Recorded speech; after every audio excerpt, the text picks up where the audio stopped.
जागो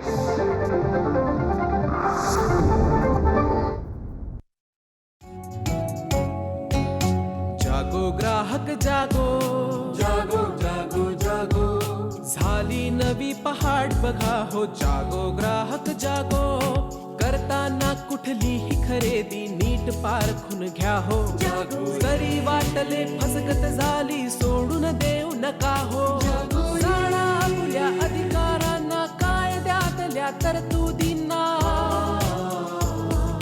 बेईमानांना धडा शिकवूया. जागो ग्राहक जागो, जागो ग्राहक जागो.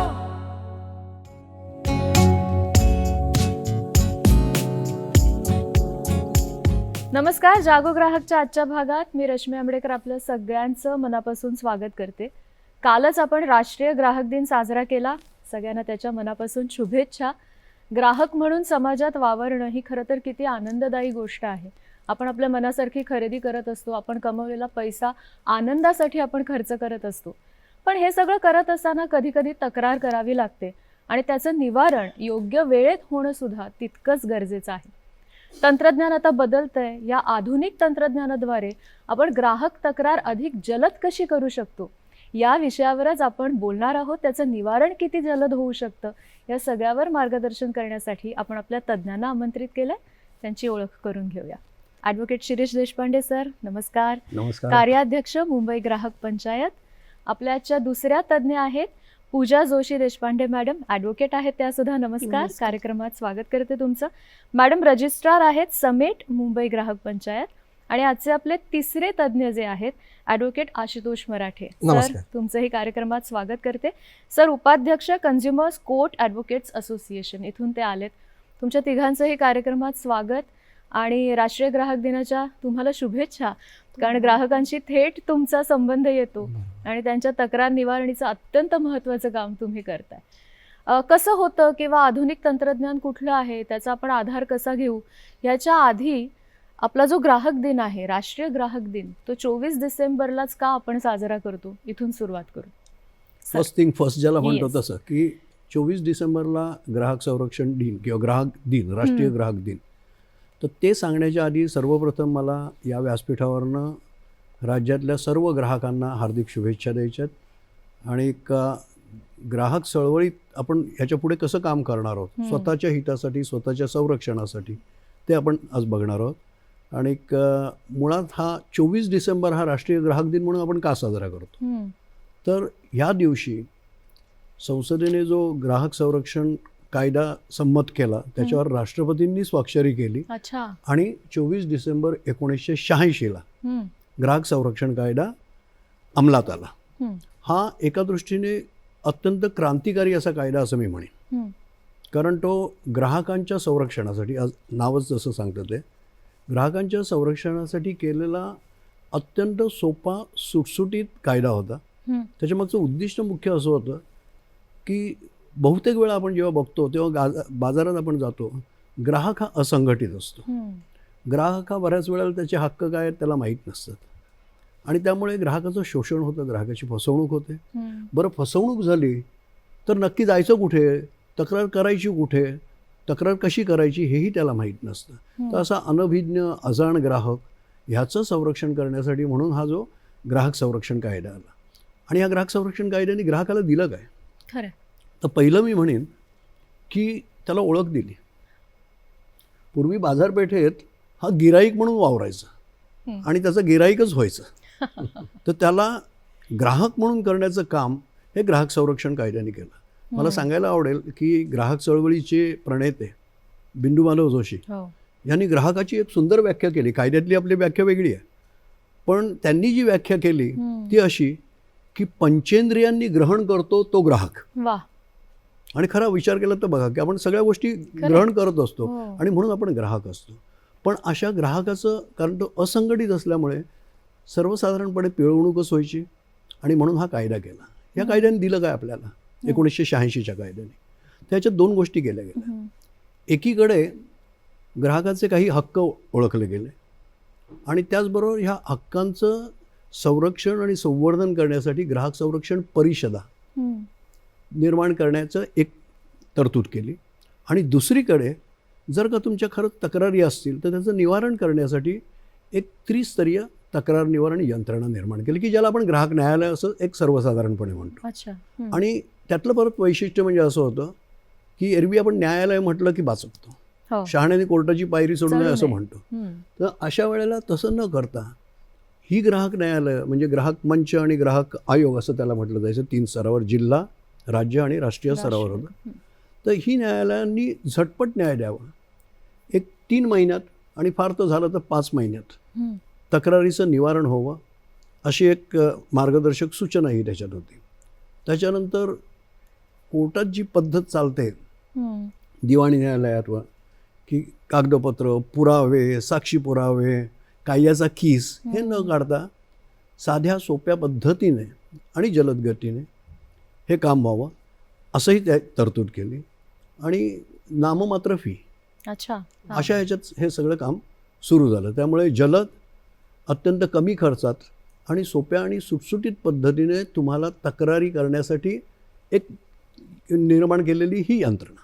हम्म. अशा पद्धतीने हे ग्राहक संरक्षणाचा हा 1986चा कायदा हा 24 डिसेंबर 1986ला आला. आणि म्हणून आपण 24 डिसेंबर हा राष्ट्रीय ग्राहक दिन म्हणून साजरा करतो. ह्या वेळेला जसं आता आपण काल पाहिलं, काल जो राष्ट्रीय ग्राहक दिन झाला, हो. तर त्या ह्याच्यात एकंदरीत आता ग्राहक चळवळीपुढे आव्हानं काय आहेत, ग्राहकांपुढे काय आव्हानं आहेत आणि ती आपण सामोरी कशी जाणार आहोत, त्याच्यासाठी आपण काय करायला पाहिजे, ह्याच्यासाठी केंद्र सरकार अच्छा. नेहमीच कार्यमग्न असते आणि त्या निमित्ताने बरीचशी चर्चा झाली वगैरे. त्याच्याबद्दल आपण नंतर परत बोलू. नंतर बोलणारच आहोत. या निमित्ताने सरांनी कायद्याचा उद्देश काय होता तो सुद्धा सांगितलं की कधी आणि का तो आपण साजरा करतो. पण एकंदरीत हा कायदा ग्राहकांचं संरक्षण करण्यामध्ये प्रभावीपणे यशस्वी झालाय का, किंवा तुमचा अनुभव या बाबतीत दोघांचा काय आहे ते मला विचारायचं सर. काही अप्रत्यक्ष आणि प्रत्यक्ष त्याचे फायदे ह्या कायद्यामुळे झालेले आहेत ग्राहकाला. हम्म. आणि त्याचा प्रभावीपणा म्हणाल तर एक जनजागृती या कायद्याने केली की जसं सर म्हणाले तसं की पहिल्यांदा कोर्टाची पायरी चढायलाच माणूस थोडा कचरायचा. खरंय. कारण एक तर भाषा क्लिष्ट, त्यातल्या प्रोसिजर्स आपल्याला कळतायत की नाही, आणि त्याला लागणारा वेळ, त्याच्या मागे लागणारा पैसा, या सगळ्या गोष्टींमध्ये आपल्याला इन्व्हेस्ट करायला तेवढी एनर्जी आपल्याकडे आहे का, आणि त्यातनं मग ॲक्च्युली काही निष्पन्न होईल का, हे असं एक गणित माणूस मनात बांधायचा आणि म्हणायचा की जाऊ दे, त्यापेक्षा सोडून दिलेलं बरं. खरंय. पण हा कायदा हा इतका ॲक्सेसिबल झाला आणि इतका तो त्याच्यात प्रोसिजर फार कॉन्टेम्प्लेटेड नाही आहे, अपेक्षित नाही आहे. त्यामुळे माणसाला एक स्पीडी रेमेडी अवेलेबल झाली. आणि मग लोक बाबा कुठल्या बिझनेस किंवा सर्व्हिसमध्ये जर का आपल्याला काही त्रुटी आढळल्या तर बाबा एक स्वस्तामध्ये का होईना आपल्याला एक ऑथॉरिटी अशी आहे जिकडे आपल्याला कदाचित न्याय मिळू शकेल, असा एक माइंडसेट त्याच्यातनं क्रिएट झाला. बरोबर. आणि मग लोकांनी तक्रारी दाखल करायला सुरुवात केली. आता जसजशा तक्रारी दाखल व्हायला सुरुवात झाल्या आणि त्या बाबतीतले निर्णय प्रसिद्ध व्हायला लागले आणि इतर लोकांपर्यंत पोचायला लागले, ज्यांच्या विरुद्ध या कंप्लेंट दाखल व्हायच्या अशा कंपन्यांपर्यंत हे पोचायला लागले. आणि त्याचा अप्रत्यक्ष बेनिफिट हा असा आहे की एक थर्ड अंपायर, जे आपण क्रिकेटमध्ये म्हणतो की एक थर्ड अंपायर क्रिएट झाला आणि त्याच्यामुळे त्याचं एक वेगळं प्रेशर येतं की आपण आता ज्या काही गोष्टी करणार आहोत त्या कुठल्या तरी एका ऑथॉरिटीच्या स्क्रुटिनी अंडर त्या असणार. ही एक मनामध्ये भीती निर्माण झाल्यावर मग बिझनेसमध्ये पारदर्शकता ही स्वेच्छेने असेल किंवा त्या भीतीमुळे असेल, पण ती आपोआप सिस्टीममध्ये इंट्रोड्यूस झाली. आणि साधारण आकडे सांगायचे झाले तर आत्तापर्यंत 86चा कायदा आहे हा. जवळजवळ 27 लाख केसेस आत्तापर्यंत दाखल झालेल्या आहेत all over India. 22-22.5 lakh cases dispose of झालेल्या आहेत. आजच्या घटकेला 5-1 लाख 5-5.5 लाख अजूनही पेंडिंग आहेत. आणि ऑफकोर्स आता कमिंग टू की बाबा हा फायदा आपलं इप्सित त्यातनं ॲक्च्युली साध्य झालेलं आहे का, तर टू अ लार्ज एक्सटेंट जिथपर्यंत जनजागृती आहे म्हणतो आपण, ती तर निश्चितच निर्माण झालेली आहे.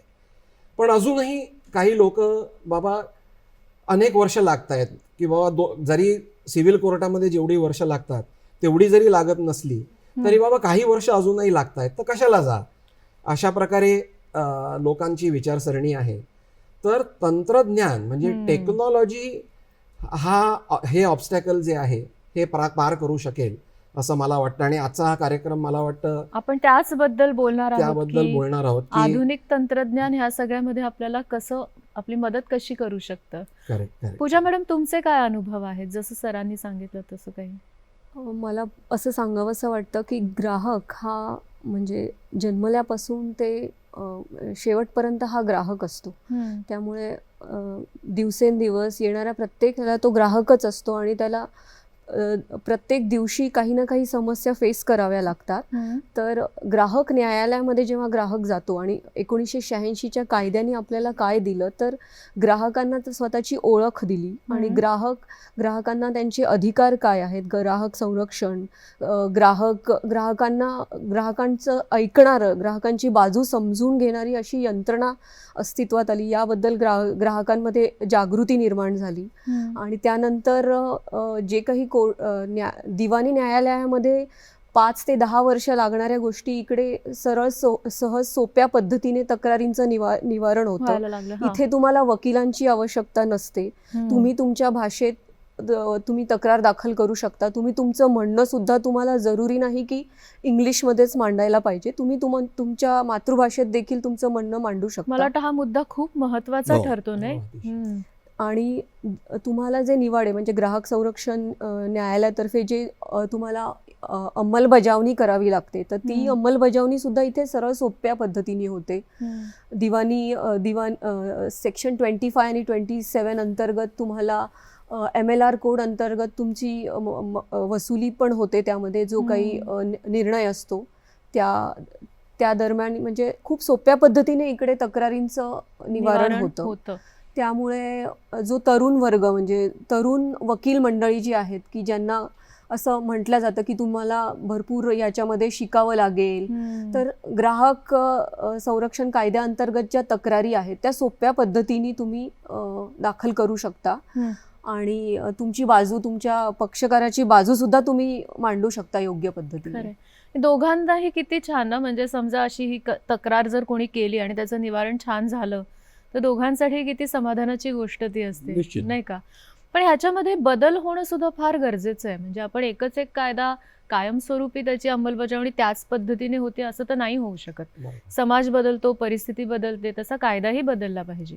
मग या कायद्यामध्ये सुद्धा नक्कीच काहीतरी बदल झाले असतील, त्याच्याबद्दल काय सांगा. मुळात कसं आहे, आता आपण 1986च्या कायद्यापासून सुरुवात केली, 24 डिसेंबरला आला. त्याच्यानंतर तुम्ही जर का पाहिलं तर जवळजवळ 30 वर्ष होऊन गेली. विशेषतः 91 नंतर आपल्या देशातच नाही तर सबंध जगभर वेगळे वारे वाहायला लागले. ते होते जागतिकीकरणाचे आणि खाजगीकरणाचे.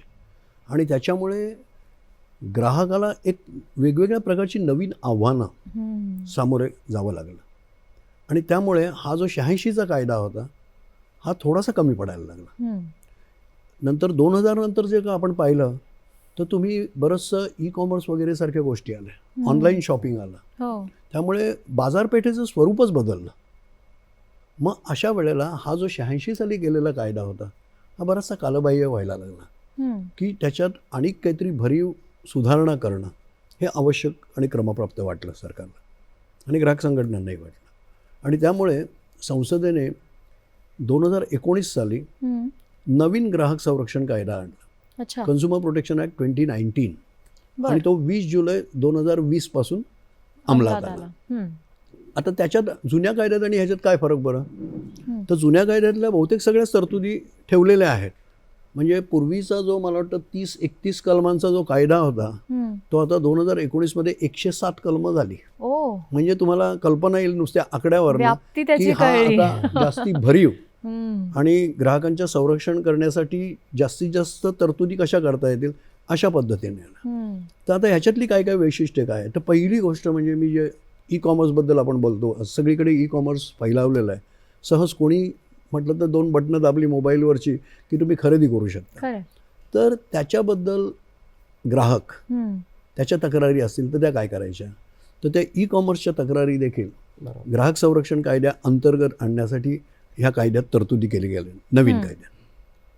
त्याच्यानंतर दुसरी एक गोष्ट सरकारच्या ध्यानी आली की आधीच्या कायद्यामध्ये एक त्रुटी होती की ग्राहकांचे जे हक्क आहेत 6 हक्क आपण ग्राहक संरक्षण कायद्यात आहेत ते तसेच ठेवलेत. किंबहुना या नवीन कायद्यात त्याची व्याख्या पण करण्यात आलेली आहे अच्छा की सुरक्षिततेचा कायदा म्हणजे नक्की काय, ग्राहक शिक्षणाचा कायदा म्हणजे काय, ग्राहकांचा माहितीचा हक्क म्हणजे काय, हे सगळे 6 हक्क जे आहेत ते व्याख्येत त्याचं शब्दांकित केलेलं आहे. वा आणि आता ह्या हक्कांचं जर का एन्फोर्समेंट ज्याला म्हणतो की अंमलबजावणी की हक्क देणं हे इथपर्यंत ठीक असतं, ठीक आहे हे तुमच्या शोभेच्या दागिन्यांसारखं बरंचसं असतं.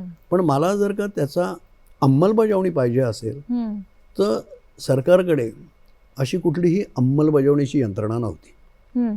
आणि नवीन कायद्यामध्ये सेंट्रल कन्झ्युमर प्रोटेक्शन ऑथॉरिटी म्हणजे अच्छा. केंद्रीय ग्राहक संरक्षण प्राधिकरण असं एक नवीन प्राधिकरणच निर्माण करण्यात आलेलं आहे. आणि त्यांचं काम काय, तर हे जे सगळे 6 हक्क आहेत ग्राहकांचे त्याचं कुठेही उल्लंघन बाजारपेठेत होताना दिसलं तर ते लगेच थांबवायचं. अच्छा ओके. दुसरी गोष्ट, बाजारात आपण बघतो की अनेक प्रकारे अनुचित व्यापारी प्रथा असतात आणि बरेच जण तुम्हाला फसवायला टपलेलेच असतात. खरंय तर कुठेही अशी अनुचित प्रथा आढळली, अनुचित व्यापारी प्रथा, आणि त्याची व्याख्या पण दिलेली आहे कायद्यात, तर ती अनुचित प्रथा ताबडतोब थांबवायचे अधिकार ह्या केंद्रीय ग्राहक संरक्षण प्राधिकरणाला म्हणजे CCPA आहेत. असं हे प्राधिकरण एक खूप सक्षम, अधिकारक्षम असं हे प्राधिकरण केलेलं आहे की कुठल्याही तुमच्या ग्राहकांच्या हक्कांचं उल्लंघन झालं CCPA आहे.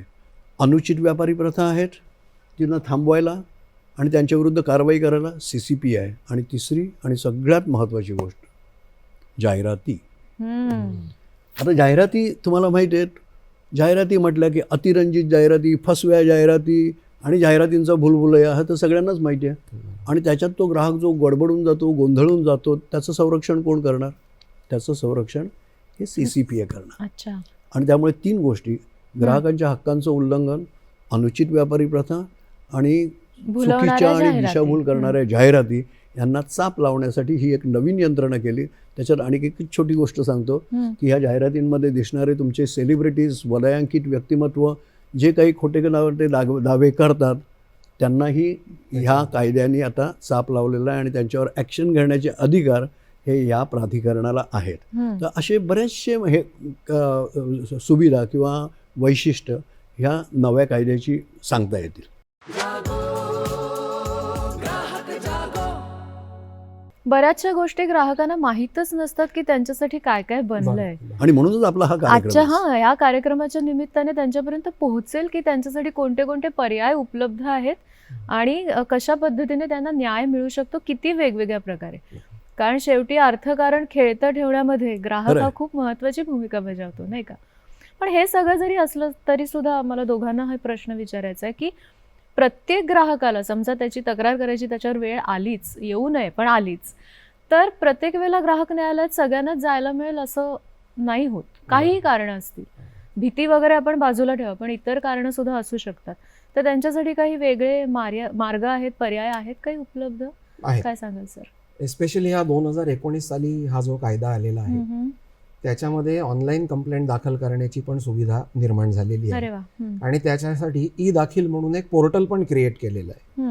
म्हणजे सप्टेंबर 2020 सालापासून ही ई-दाखील ही सुविधा ही राबवण्यात आली आणि स्टेट वाईज ती हळूहळू ती रिलीज करण्यात आली की कितपत त्याच्यामध्ये काही चेंजेस करणं आवश्यक आहे का वगैरे असा एक त्याच्यामध्ये आधी अभ्यास करून मग हळूहळू ती पूर्ण राष्ट्रभरती मग ती रोल आउट करण्यात आलेली आहे. आता ह्या ई-दाखील सुविधेमध्ये ग्राहकाला घर बसल्या आपली कंप्लेंट जी आहे ती थेट म्हणजे न्यायालयात जायच्या ऐवजी न्यायालय तुमच्यापर्यंत आज आलेलं आहे. त्यामुळे ई-दाखीलमध्ये तुमची कंप्लेंट दाखल होते, त्याच्यातनं एक रेफरन्स नंबर निर्माण होतो. आणि आता त्या रेफरन्स नंबरचा सिग्निफिकन्स काय, तर आजच्या घटकेला की हा जो टेक्नॉलॉजीचा जो प्लॅटफॉर्म आहे हा मी म्हणेन की थोडा पॅरलल आहे. म्हणजे ई-दाखील सुविधा इंट्रोड्यूस केल्यामुळे आता तुमची जी काही फिजिकल कॉपी होती जी पूर्वी तुम्ही कोर्टात नेऊन द्यायचा, तर ती आता आवश्यकता राहिली नाही का तर तसं नाहीये. अच्छा. आजच्या घटकेला अनफॉर्च्युनेटली की आज तुम्ही तक्रार तरी ऑनलाईन स्वतःच्या घरी बसून जरी दाखल केलीत तरी इव्हेंच्युअली तुम्हाला कोर्टात त्याची हार्ड कॉपी दाखल न्यावीच करावी लागते. लागते. पण हे जे पोर्टल आहे ते इतकं पॉवरफुल पोर्टल आहे की मला वाटतं आता लोक म्हणजे इव्हन ज्युडिशियरी किंवा लेजिस्लेटिव्ह हे बघत असतील की कितपत रॉबस्ट ही दाखल हे पोर्टल क्रिएट झालेलं आहे. आणि गोईंग फॉरवर्ड म्हणजे पुढे जाता मला असं वाटतं की हा दिवस निश्चितच येणार आहे की बाबा ग्राहकाला नुसती ऑनलाईन तू कंप्लेंट दाखल कर असं नाही, तर ती पुढे फिजिकल कॉपी दाखल करायला तुला न्यायालयात जायची सुद्धा आवश्यकता नाही. अरे वा. हा दिवस काय फार लांब आहे असं मला वाटत नाही. याची काही फी वगैरे ई दाखलची किंवा तक्रारीमध्ये काय काय मुद्दे आले पाहिजे त्याचं काही स्पेसिफिकेशन असतं का? काय प्रोड्यूस करावं आधी लागतं? कंझ्युमर कायदा हा इतका सरळ आणि सोपा आहे हा. की साधारण तुम्हाला तुमची काय कशा प्रकारे फसवणूक झाली हा. हे तुम्ही अगदी न्यूनतम शब्दात जरी तुम्ही मांडलं तरी त्याची दखल घेतली जाते. अच्छा. आणि त्यामुळे तसा म्हणाला तुम्ही स्पेसिफिकली कुठला फॉर्मॅट आहे का, तर नाही. शेवटी काय आहे की तुम्हाला प्रॉमिस केलेल्या वस्तू आणि किंवा त्याच्याऐवजी नाही किंवा इन ॲडिशन दिली जाणारी सर्व्हिस, ह्या प्रॉमिस वर्सेस डिलेव्हरी याच्यामधली जी गॅप आहे ती डेफिशियन्सी किंवा त्याच्यासाठी ही कंझ्युमर कोर्टामध्ये कंप्लेंट दाखल केली जाते.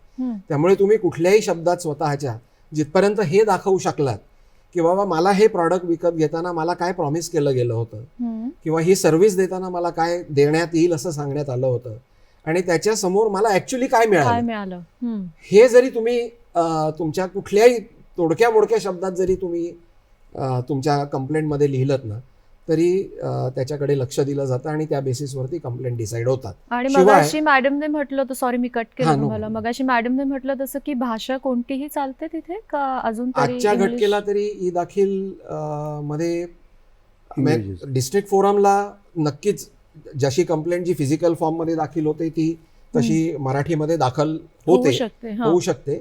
त्यामुळे तो फायदा आजच्या घटकेला डिस्ट्रिक्ट कमिशन मध्ये नक्कीच आहे. तुम्ही फी बद्दल सांगा. फी बद्दल सांगत होतो की ही पूर्णपणे फ्री, म्हणजे पूर्वी एक कोर्ट फी हा वेगळा प्रकार आहे आणि या 2019च्या कायद्यामध्ये 5 लाखापर्यंत जर का तुम्ही वस्तू खरेदी केल्या असतील किंवा सर्व्हिस उपभोगली असेल तर 5 लाखापर्यंत जर का तुम्ही पैसे दिले असतील तर त्याच्यासाठी कुठल्याही प्रकारची कोर्ट फी पण देणं अपेक्षित नाही. Is it? हो, येस. त्यामुळे सर्वसामान्य माणसाला बऱ्याचशा आपल्या गोष्टी म्हणजे आता घर वगैरे ह्या गोष्टी किंवा गाडी सोडल्या तर बाकी ज्या दैनंदिन जीवनामध्ये लागणाऱ्या ज्या गोष्टी आहेत त्या सगळ्या गोष्टींसाठी ज्या काही तुम्हाला तक्रारी दाखल करायच्या असतील त्याच्यासाठी एकही रुपया फी द्यायची गरज नाही कोर्टाला. शिवाय ही ई दाखल फॅसिलिटी ही सुद्धा पूर्णपणे फ्री आहे. अच्छा. त्यामुळे तुम्हाला स्वतःचं एक रजिस्टर करायला लागतं त्या पोर्टलवरती स्वतःला आणि मग त्या अंडर दॅट रजिस्ट्रेशन मग तुम्ही तुमची तक्रार त्याच्यामध्ये तुम्ही दाखल करू शकता. इतक्या नव्या नव्या गोष्टी समजतायत आणि मला वाटतं मी जशी आश्चर्यचकित होते काही गोष्टी ऐकल्यानंतर आपले सगळे प्रेक्षक सुद्धा, कारण मी प्रतिनिधी आहे त्यांची, अनेक गोष्टी मला नव्याने कळतात तशाच आपल्या प्रेक्षकांना सुद्धा कळत असतील आणि खूप प्रश्न त्यांच्या मनात जे उपस्थित होत आहेत त्यांना आपोआप छान उत्तरं मिळत असतील. या पर्यायांबद्दल अजून तुम्ही मॅडम काय सांगा? मग अशी सरांनी CCPA दिला दिला त्याबद्दल मला सांगावं असं वाटतंय की CCPA मध्ये सुद्धा जी हिअरिंग होते ती सुद्धा ऑनलाईन होते. नुकतेच कोविड नंतर आम्ही सहल कंपन्यांविरुद्ध तक्रार दाखल केली as a class action complaint म्हणून. तर ती सुद्धा आमची कंप्लेंट ऑनलाईन हिअरिंग झाली. त्यामुळे आमचा मुंबई दिल्ली हा प्रवास टळला आणि आम्ही सर्व हिअरिंग्स ऑफिसला बसून मुंबईच्या ऑफिसमध्ये बसून अटेंड केल्या. आणि त्यानंतर अजून एक मेकॅनिझम आहे ते NCH नॅशनल कन्झ्युमर हेल्पलाईन. त्याबद्दल मला असं सांगावंसं वाटतं की अशा काही कंप्लेंट्स तक्रारी असतात की ज्याच्यामध्ये दर्जा कमी, आपण त्यांना लो व्हॅल्यू क्लेम असं म्हणू शकतो. तर अशा असंख्य तक्रारी असतात की ज्या तक्रारींसाठी ग्राहक न्यायालयात जात नाही. 50,000 1,00,000 अशा क्लेमसाठी ग्राहक जात नाही. मग तो काय करतो? तो काहीच नाही करत. त्या कंप्लेंट्स त्याची माघार घेतो. तर अशा कंप्लेंट्स देखील तुम्ही नॅशनल कन्झ्युमर हेल्पलाईन या पोर्टलवर जाऊन रजिस्टर करू शकता. आणि नॅशनल कन्झ्युमर हेल्पलाईन म्हणजे डिपार्टमेंट ऑफ कन्झ्युमर अफेअर्सनी हे सुरू केलेलं ग्रीव्हन्स मेकॅनिझम आहे. तर यामध्ये बरेचसे जे ई कॉमर्स प्लॅटफॉर्म्स आहेत हे चॅनल पार्टनर्स आहेत. अच्छा. सो इमिडिएटली तुम्ही तुमची तक्रार तिकडे दाखल केल्यानंतर त्यांच्या थ्रू तुमच्या तक्रारींचं निराकरण होतं. आणि जर तिकडे तुमचं तक्रारींचं निराकरण नाही झालं तर तुम्ही ग्राहक न्यायालयात जाऊ शकता. ओके. सो अशा काही कंप्लेंट्स देखील तुम्ही इकडे आणि त्याची पण काही हे नाहीये, फी वगैरे काही नाहीये. ग्राहक याचं मी एक आणि जरूर, थोडंसं म्हणजे पुस्ती ह्याला अशी जोडीन जरूर. की हे NCH किंवा नॅशनल कन्झ्युमर हेल्पलाईन म्हणून आहे, हे खरोखर खूप प्रभावी साधन आहे. बऱ्याच ग्राहकांना ते माहीत नाही. आणि त्याचं मी केवळ ते तक्रार निवारण करणार आहे असं नाही, हे तक्रार मार्गदर्शन पण करतं. अच्छा. हां. आणि इतक्या सहजपणे तुम्ही हे ॲक्सेस करू शकता. आज हा कार्यक्रम बघणाऱ्या प्रेक्षकांनी फक्त एक 4 आकडी नंबर लक्षात ठेवायचा, 1915 1915 1915. बर. तो तुम्ही डायल केलात तर तुम्ही नॅशनल कन्झ्युमर हेल्पलाईनला कनेक्ट होता. अच्छा. ओके. आता इथे तुम्ही व्हॉट्सॲपनी पण तुमची तक्रार दाखल करू शकता, फोन करू शकता. आणि काही जर का तुम्हाला माहीत नसेल की बाबा मी नक्की काय करू, तिथे मार्गदर्शक असतात, ते फोनवरनं तुम्हाला मार्गदर्शन पण करू शकतात. अच्छा. म्हणजे मार्गदर्शन पण आहे, तक्रार निवारण पण आहे. आणि हे सगळं कुठल्याही प्रकारे खर्च न करता, म्हणजे मग असं पूजाने सांगितलं याच्यात तुम्हाला कुठलीही फी द्यावी लागत नाही. आणि मग जर का असं असेल तर माझा प्रश्न असा आहे की आमच्या ग्राहकांनी तक्रार का करू नये. कारण तक्रार करण्यामागे 2 फायदे असतात, एक लक्षात घ्या. म्हणजे मला इथे आज आवर्जून सांगावं असेल, तक्रार का करायची. तक्रार का करायची तर एक म्हणजे मी ग्राहक आहे, मला काही गोष्टी मिळणं हा माझा हक्क आहे. त्याची मी जी काही किंमत मोजतो, ज्याला आपण व्हॅल्यू फॉर मनी म्हणतो, तो मिळणं माझा अधिकार आहे. त्यामुळे तक्रार केलीच पाहिजे. एक. दुसरी गोष्ट अशी असते की तक्रार केल्याने बऱ्याच वेळेला तो जो उत्पादक असतो किंवा सेवा देणारा असतो, ते बऱ्याच वेळेला त्यांच्या वरच्या अधिकाऱ्यांना माहितीच नसतं की आपल्या वस्तूमध्ये किंवा आपल्या सेवेमध्ये खाली इन द मार्केट लेवल काहीतरी त्रुटी आहे. तर त्यामुळे त्या वस्तूमध्ये सुधारणा करण्यात किंवा त्या सेवेच्या दर्जामध्ये सुधारणा करण्यात वाव या मंडळींना मिळतो. म्हणजे क्वालिटी चेक क्वालिटेटिव्ह एक्झॅक्टली म्हणजे गुणात्मक आणि दर्जात्मक सुधारणा करण्याच्या दृष्टीने देखील माणसांनी तक्रार केली पाहिजे. आणि एकाने तक्रार केली तर त्याच्यामुळे बऱ्याचशा गोष्टी प्रातिनिधिक ह्याच्यात मोठ्या स्वरूपात देखील सुधारणा होऊ शकतात. नाही तर मी तक्रार का करू, जाणं म्हणजे टाईमही नाही आहे, कोण पडतं ह्याच्यात, ही जी आपली मानसिकता आहे ती बदलून तक्रार ही केलीच पाहिजे. तक्रार ही केवळ तुम्ही तुमच्यासाठी करत नाही, तर बऱ्याच वेळेला तुम्ही व्यवस्थेत सुधारणा करण्यासाठी म्हणून ही तक्रार करता. आणि एका तक्रारीमागे बऱ्याच वेळेला व्यवस्था सुधारण्याचेही असे अनेक दाखले आहेत. बरोबर. एक पुष्टी, एक थोडं दैनंदिन एक उदाहरण मी देतो की का सरांनी सांगितलं ते फार आवश्यक आहे की आपण रस्त्यावरनं जाताना बघतो की स्पीड लिमिटचे बोर्ड पूर्वीपासून लागलेले असायचे, 60 आहे 80 आहे जे काय असेल ते, पण लोक ते जुमानायचे नाहीत. पण ज्या क्षणी आपण CCTV कॅमेरे लावले त्या क्षणी माणूस आपोआप आता 60चा बाबा बोर्ड आला तर 60ने चालवतो. आता सेम प्रिन्सिपल हे बिझनेसेसना पण लागू होतं की त्यांच्या आता लक्षात आलंय की आता इकडे CCTV कॅमेरा लागलेला आहे, आता आपलं घोडं वाटेल त्या प्रकारे आपल्याला दांबडवता येणार नाही. आपल्याला कोणाला तरी आपण एक उत्तरदायित्व आहे, आपल्याला कोणाला तरी उत्तर द्यायचं आहे. आणि मग ती पारदर्शकता किंवा सिस्टम रॉबस्ट होणं म्हणतात, ती अशा प्रकारे पण होऊ शकते. आणि म्हणूनच कन्झ्युमरने पुढे येऊन अगदी छोटी असली तरी तक्रार दाखल करणं फार आवश्यक. म्हणजे ग्राहक काय करतो, ग्राहक काहीच करत नाही असं आता त्याच्याकडे म्हणण्याचे पर्याय राहिले नाही. ग्राहक बरंच काही करू शकतो आणि त्यासाठी बरेच मार्गही त्याच्याकडे आता उपलब्ध आहेत. तुम्ही तुमच्या समोर असंख्य केसेस या निमित्ताने आल्या असतील, तर मला अशा काही लँडमार्क केसेस जाणून घ्यायच्यात. आधी मला पूजा मॅडम पासून सुरुवात करायची की काय नवीन ग्राहक संरक्षण कायद्याअंतर्गत नुकतीच एक पायोनियर्सची एक लँडमार्क जजमेंट आहे, ज्याच्यामध्ये सुप्रीम कोर्टाने असा निर्णय दिला आहे की ग्राहक हा म्हणजे जे सेल डीड आणि जे अग्रीमेंट विकासक आणि ग्राहकांमध्ये होतं त्यामध्ये असं असायचं की फक्त विकासकाच्या बाजूनेच असायच्या टर्म्स अँड कंडिशन्स आणि ते ग्राहकाला बंधनकारक असायचं, कारण ग्राहकाने त्याच्यावरती सही केलेली असल्यामुळे. पण नवीन ग्राहक संरक्षण कायद्याअंतर्गत ग्राहकाला हे मॅन्डेटरी नाही आहे, म्हणजे बाइंडिंग नाही आहे त्यांच्यावरती की जर एकतर्फी असतील तर ते फॉलो करायलाच पाहिजे असं नाही. असाच निर्णय नुकताच सुप्रीम कोर्टाने एका पायोनियरच्या जजमेंटमध्ये तर ती pronounce- landmark आणि याला परत case. मी एक छोटीशी अशी पुस्ती अशी जोडेन हा. की मगाशी आपण जो नवीन कायदा आणि जुना कायदा म्हटलं, तर नवीन कायद्यातली काही वैशिष्ट्य, त्यातलं आणखी एक वैशिष्ट्य की ह्या अशा ज्या एकतर्फी अटी असतात ना, unfair contract. Unfair Unfair contract terms, तर त्या रद्दबातल करण्याचे अधिकार राज्य आणि राष्ट्रीय ग्राहक आयोगांना आयोगाला? म्हणजे त्या न्यायालयानं दिलेले आहेत. वा. की बऱ्याच वेळेला असे आपण असतो की टर्म्स कंडिशन्स हे ठरवतात आणि आम्हाला फक्त सही सही करावी करायची लागते असते. नाईलाजाने. तर आता हा बॅलन्स इक्वल करण्यासाठी कायद्याने तुम्हाला सशक्त केलेलं आहे ग्राहकांना, बरं काय. आणि त्यामुळे असे जर का काही टर्म्स असतील, तर आता पूजानी जे एक्झाम्पल दिलं ते तेच असतं. बिल्डर्स बऱ्याच वेळेला जेव्हा घर खरेदी तुम्ही करता त्यावेळेला एकतर्फी टर्म्स असतात की आम्ही सांगू ती पूर्व दिशा, बरोबर. आम्ही म्हटलं की पश्चिमेला सूर्य उगवतो तर पश्चिमेला सूर्य उगवतो. पण असं तसं नाही चालणार. आणि एक केस अशीच होत ती सुप्रीम कोर्टापर्यंत गेली आणि सुप्रीम कोर्टाने त्या अटी रद्दबातल ठरवल्या. त्यामुळे ग्राहक हा आता या कायद्यामुळे अशा प्रकारे सक्षम होतो. ओके. आणि अनफेअर कॉन्ट्रॅक्ट म्हणजे काय हा. त्याची सुद्धा व्याख्या दिली. 2019च्या कायद्यात दिलेली आहे. वा. कारण शेवटी त्याला डेफिनेशन म्हणजे बरं. पकडण्यासाठी एखाद्याला की बाबा हम्म. तुम्ही हे करताय हे चुकीचं करताय, त्याच्यासाठी काय अपेक्षित होतं आणि बरं. त्याच्या विरुद्ध तुम्ही काय केलं, हा एक हे बघणं आवश्यक असतं. खरंय. त्यामुळे ती व्याख्या काय आहे अनफेअर कॉन्ट्रॅक्टची ती सुद्धा याच्यात दिलेली आहे. पूजा मॅडमनी आता एक फार इम्पॉर्टंट मुद्दा मांडला की सुप्रीम कोर्टाच्या त्या निर्णयाबाबतीत बोलल्या. तर बेसिकली ह्या कायद्यामध्येच अनफेअर कॉन्ट्रॅक्ट म्हणून एक प्रोव्हिजन आहे आणि अनफेअर कॉन्ट्रॅक्ट म्हणजे काय त्याची व्याख्या त्याच्यामध्ये दिलेली आहे. अच्छा. हा. त्यामुळे आपण जेव्हा कुठली सुविधा घेतो किंवा कुठले गुड्स जेव्हा परचेस करतो, आपण वस्तू खरेदी करतो, तेव्हा आपण बरेच वेळा काही टर्म्स अँड कंडिशन साईन करून देतो. तर एक सर्वसामान्य ग्राहक म्हणून त्याचं जेव्हा आपण वाचन करतो तेव्हा आजच्या घटकेला आपल्याला यातल्या कुठल्या कंडिशन्स ह्या फेअर आहेत आणि कुठल्या कंडिशन्स अनफेअर आहेत ते डिफरन्शिएट करणं कदाचित डिफिकल्ट जात असेल.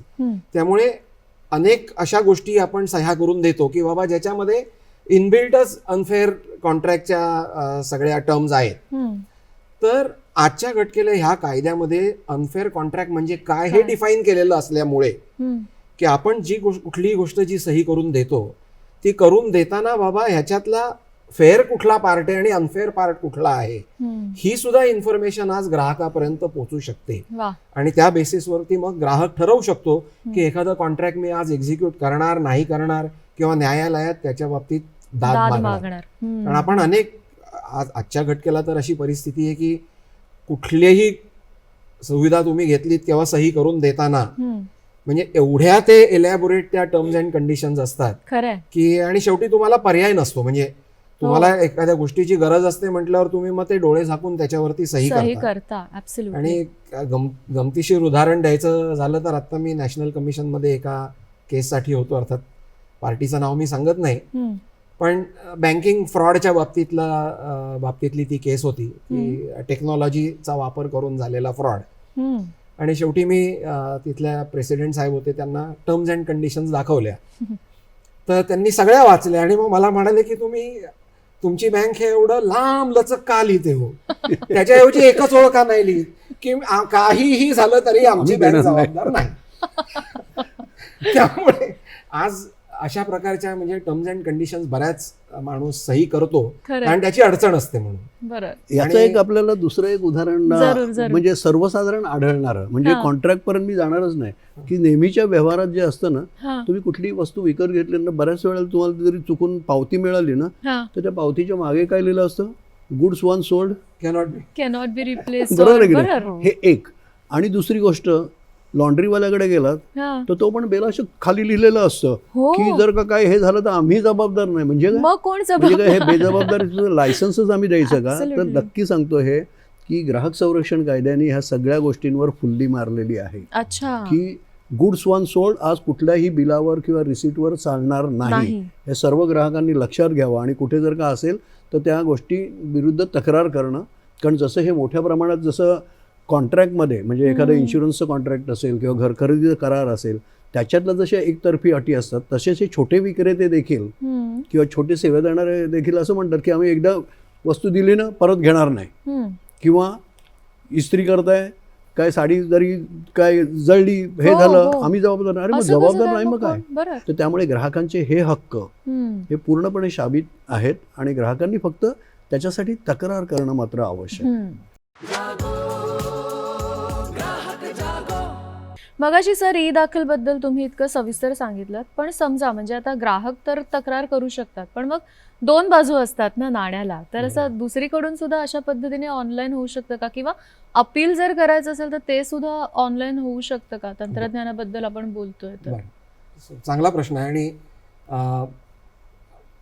गोईंग फॉरवर्ड ज्या काही सुधारणा लागणार आहेत त्याची नांदीच या प्रश्नामध्ये आहे की ठीक आहे, सुरुवात केली की आज तक्रार दाखल करणारा माणूस आज ऑनलाईन तक्रार दाखल करू शकतो, पण आजच्या घटकेला विरुद्ध पक्षाला त्याचं जे म्हणणं मांडायचं आहे ते मांडायला त्याला प्रिंटआउट घेऊन तो कोर्टात जाऊन ते सादर करायला लागतं. बर. आणि एंटायर जर का तुम्ही कन्झ्युमर कायद्यामध्ये तक्रार दाखल केल्यापासून निर्णयापर्यंतचा जो काही कालावधी आहे आणि त्याच्यामध्ये ज्या इन्व्हॉल्व जे काही टप्पे आहेत त्याचा जर का तुम्ही विचार केलात तर त्याची सुरुवात ही तक्रार दाखल करण्यापासून होते, जी आजच्या घटकेला बाबा तंत्रज्ञानामुळे ऑनलाईन शक्य झालेली आहे.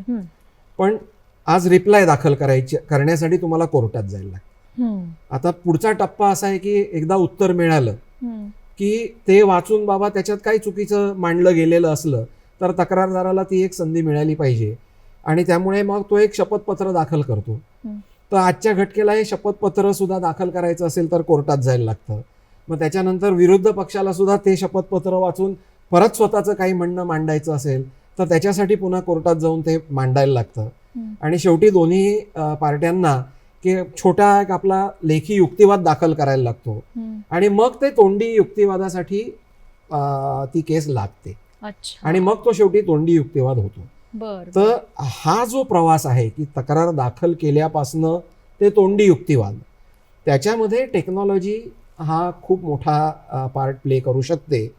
आणि गोईंग फॉरवर्ड मला असं वाटतं की उत्तर दाखल करायची विरुद्ध पक्षाला संधी आणि ह्या सगळ्या गोष्टीच जर का आपोआप त्या ई दाखलमध्ये करायला परमिशन दिली तर हा जो कालावधी आहे, कारण शेवटी आज केस लागली की पुन्हा ती कदाचित 3 महिन्यांनी बोर्डावर येते, मग त्याच्यावरती परत शपथपत्रासाठी 3 महिन्यानंतर ती बोर्डावर येते, असं करत करत एकंदर केस संपुष्टात यायला जर का 2 वर्ष 3 वर्ष लागत असतील तर तो सगळा जो पिरियड आहे मधला हा टोटली एलिमिनेट जरी झाला नाही तरी तो बहुतांशी कमी होऊ शकतो.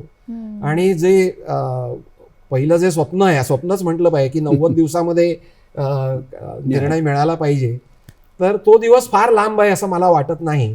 की ई दाखलने त्याची सुरुवात झालेली आहे आणि त्याचा पूर्ण जर का आपण लाभ घेतला तर निश्चितच आपण त्या टप्प्यापर्यंतही पोहोचू शकतो.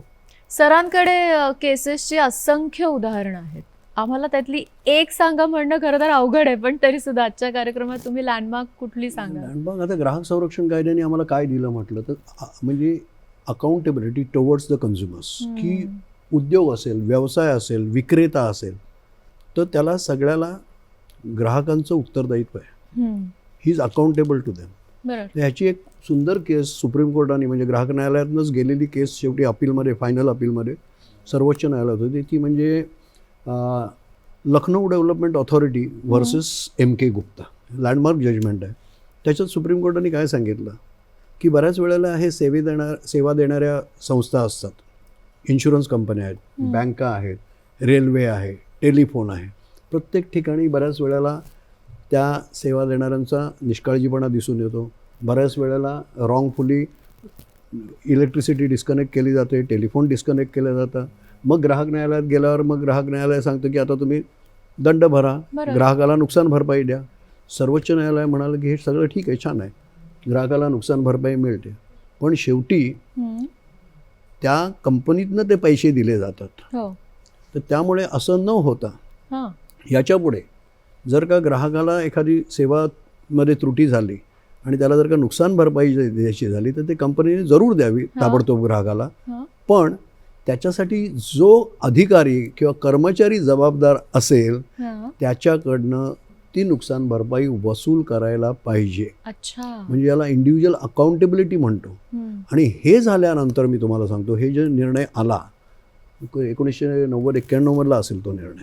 त्याच्यानंतर it sent a shockwave in the industry. अच्छा. इन्शुरन्स कंपन्या, बँका वगैरे, रेल्वे वगैरे ह्यांना त्वरित आपलं घर सुधारण्याची गरज भासली. बरोबर. आणि आता आपण ग्राहकाभिमुख कसे होऊ, खरंय. आमच्या सेवेमध्ये त्रुटी कशी येणार नाही, हे बघण्यासाठी त्यांना कार्यक्रम घ्यावे लागले. आणि त्यांना सगळ्यांना, अधिकाऱ्यांना आणि कर्मचाऱ्यांना सांगावं लागलं की अरे बाबा, आता ग्राहक संरक्षण कायदा आलेला आहे, आता तुमच्या सेवांमध्ये सुधारणा करणं आवश्यक आहे आणि तुम्ही ग्राहकांना चांगलीच सेवा दिली पाहिजे. असं हे एक लँडमार्क जजमेंट आहे, Lucknow development authority versus M.K. Gupta. मला पूजा मॅडमना विचारायचं, तुम्ही रजिस्ट्रार आहात मुंबई ग्राहक पंचायत समेटच्या, तर हे समेट म्हणजे काय आहे, त्याचं काम काय आहे? कारण अत्यंत महत्त्वाचा मुद्दा आहे तो सुद्धा, जेव्हा ग्राहक म्हणून विचार करतोय तेव्हा. काय सांगाल? सगळंच त्याच्याबद्दल इन डिटेल जाणून घ्यायला आवडेल आम्हाला. समेटची सुरुवात कशी झाली?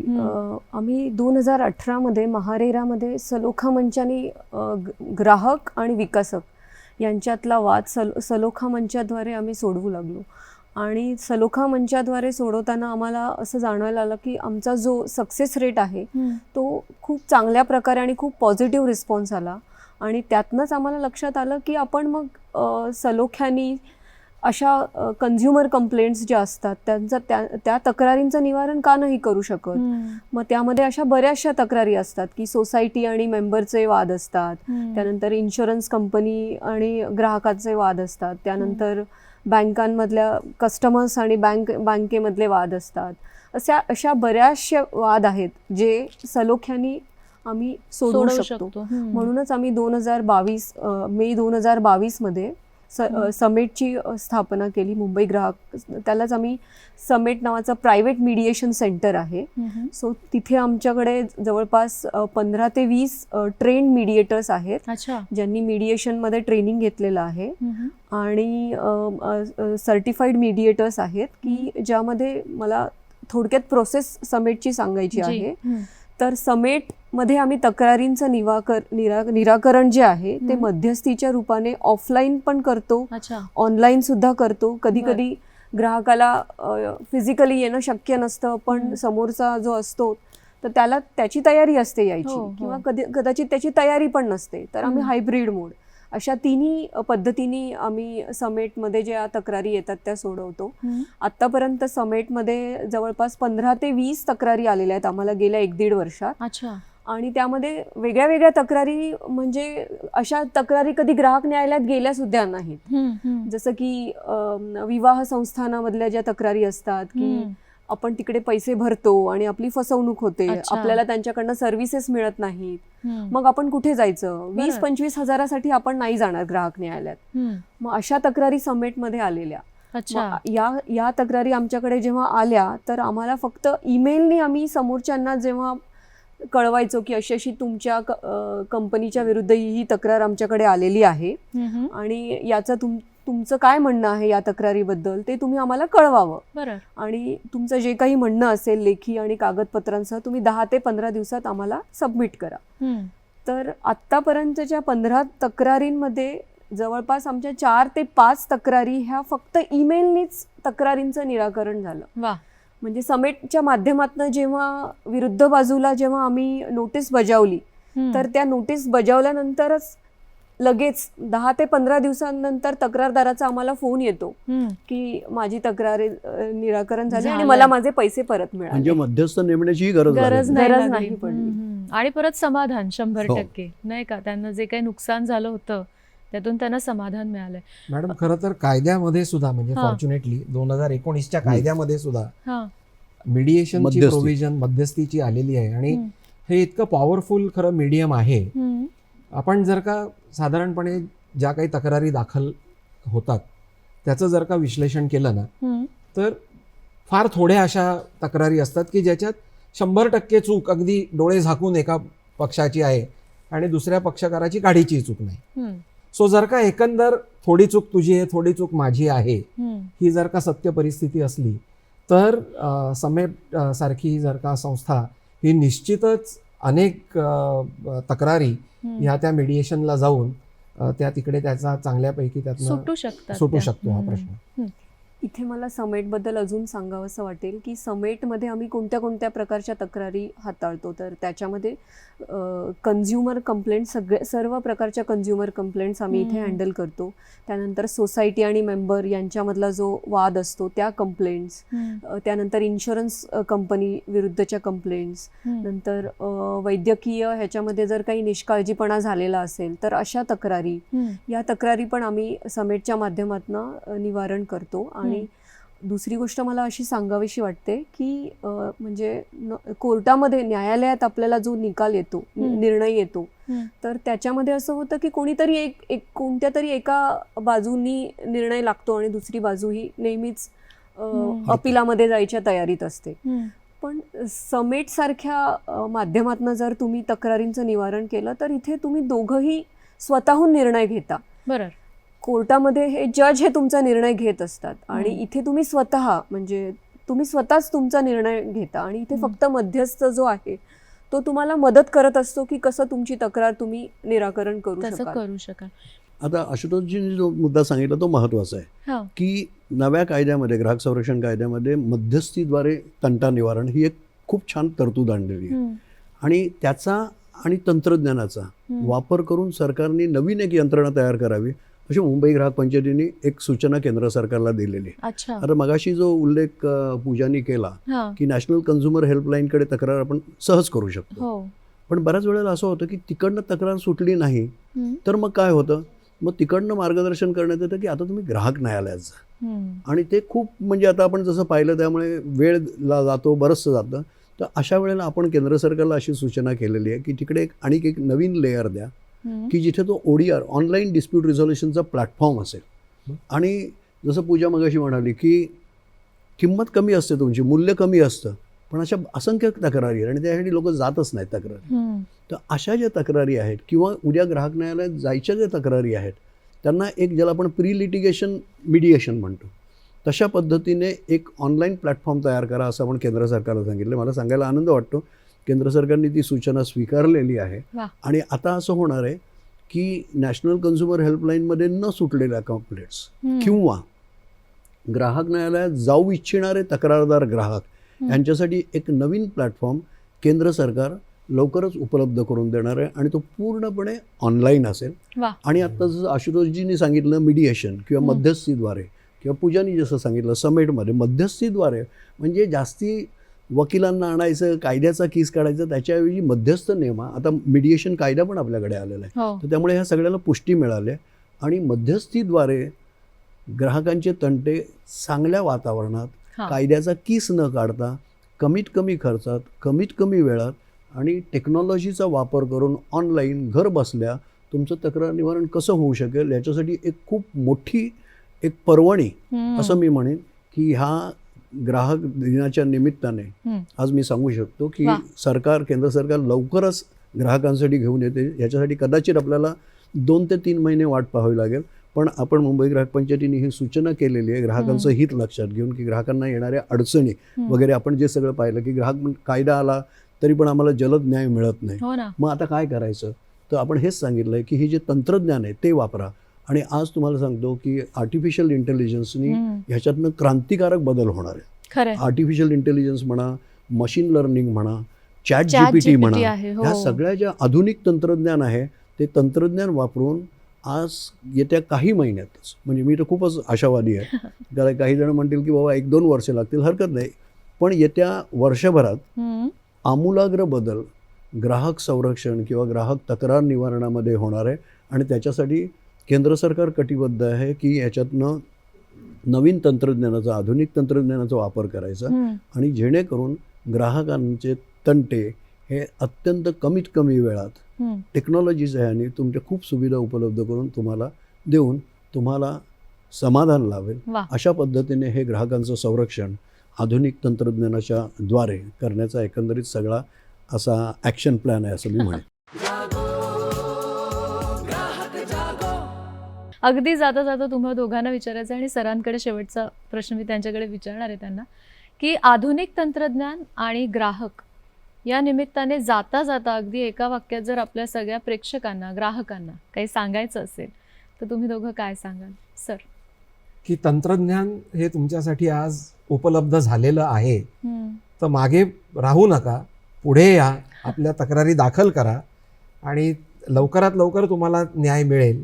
आणि जे सरांनी जसं सांगितलं की एक बिझनेसमध्ये जे सोफिस्टिकेशन किंवा एक सेन्स ऑफ रिस्पॉन्सिबिलिटी हा जो प्रकार आहे, तो जितके ग्राहक आपली तक्रार दाखल करतील तितक्या लवकर ते सोफिस्टिकेशन सिस्टीम मध्ये येईल वा. आणि त्यामुळे सोप्या होतील गोष्टी सोप्या होतील बऱ्याच. फारच. मॅम जाता जाता मला असं सांगावंसं वाटेल की टेक्नॉलॉजीचा वापर करून तुम्ही तुमच्या तक्रारी निराकरण करू शकता. तुम्ही ॲनालाइज करू शकता. GPT सारख्या ॲप्सनी तुम्ही तुमचं ड्राफ्टिंग स्वतः करू शकता. तुम्ही वेगळे ऑप्शन्स आणि जे बेटर ऑप्शन्स पण तुम्हाला GPT नवीन नवीन कल्पना पण सुचवू शकतात. आणि अशा प्रकारे ज्या प्रकारे तुम्ही ऑनलाईन ट्रान्झॅक्शन करता त्याचप्रमाणे जर तुम्हाला जस्टिस मिळवायचा असेल तरी तुम्ही या सगळ्या टेक्नॉलॉजीचा वापर करून ग्राहक न्यायालयात जरूर तक्रार दाखल करावी. वा. ग्राहक दिनानिमित्त सर जाता जाता काय सांगाल आपल्या सगळ्या ग्राहकांना? एवढंच सांगेन की हे सगळ्या गोष्टी आपल्यासाठी आहेत. सेवा, सुविधा, वस्तू हे सगळं आपल्यासाठी आहे. पण त्याच्यात जर का कुठेही फसवणूक झाली वगैरे तर ग्राहकांनी सतर्क आणि जागरूक राहायला पाहिजे. आणि त्याचबरोबर सध्याचं युग हे आधुनिक तंत्रज्ञानाचं युग आहे. आणि त्यामुळे ग्राहकांनी केवळ सुशिक्षित असून चालणार नाही किंवा नुसतं जागरूक असून चालणार नाही, तर तंत्रज्ञान हे जे आधुनिक आहे ते अवगत करणं आवश्यक आहे.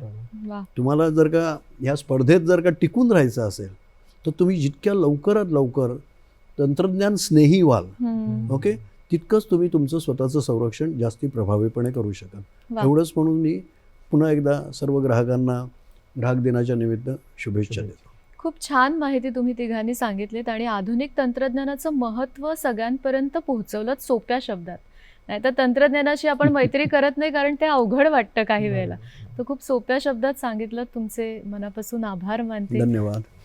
आणि ग्राहकांना जसे हक्क दिलेत आपल्याला वेगवेगळे, तशी आपल्या संरक्षणाची जबाबदारी जर कोणी इतर उचलत असतील तर आपल्याला सुद्धा त्याची सगळी माहिती असली पाहिजे. ही जबाबदारी ह्या निमित्ताने आपण उचलण्याचा प्रयत्न करूया. आणि आजच्या कार्यक्रमात इथेच थांबूया. पुन्हा वेगळ्या विषयासह भेटणार आहोतच. तोपर्यंत नमस्कार.